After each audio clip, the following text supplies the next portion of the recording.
అబ్రహాము ఎండవేళ సింధూర వృక్షం క్రింద కూర్చొని ఆయన అలా కన్నులెత్తి ఆకాశం వైపు చూస్తున్నారంట.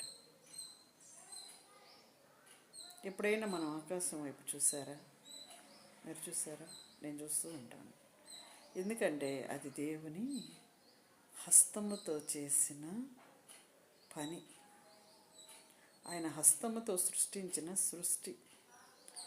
అందుకని ఆకాశము తట్టు ఎందుకు కన్నులు ఎత్తాలంటే ఆకాశములో ఆయన ఉన్నాడని దాన్ని మనం నమ్మాలి.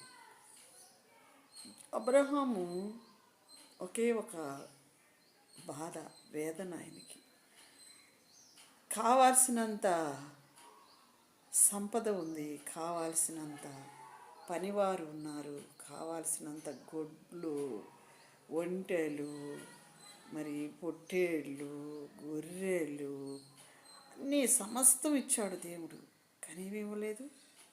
కుమారుని, ఒక్క కుమారుని ఆయన కోరుకున్నాడు దేవుని దగ్గర. సంతానం లేదు, నిరాశ పడిపోయాడు. వయసు పైబడిపోతుంది, 90 ఏళ్ళు 100 సంవత్సరాలు వస్తున్నాయి. ఇంకా నాకు పుడతారంటావా అనే ఆలోచన ఆయనకు వచ్చి ఉంటుంది. అందుకే దిగులు పడిపోయి ఆయన అలా కూర్చున్నప్పుడు బలపరిచేదానికి దేవదూతలు వచ్చారు. హల్లెలూయా.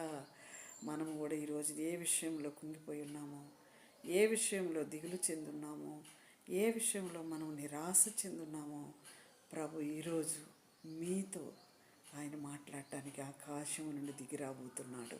హల్లెలూయా.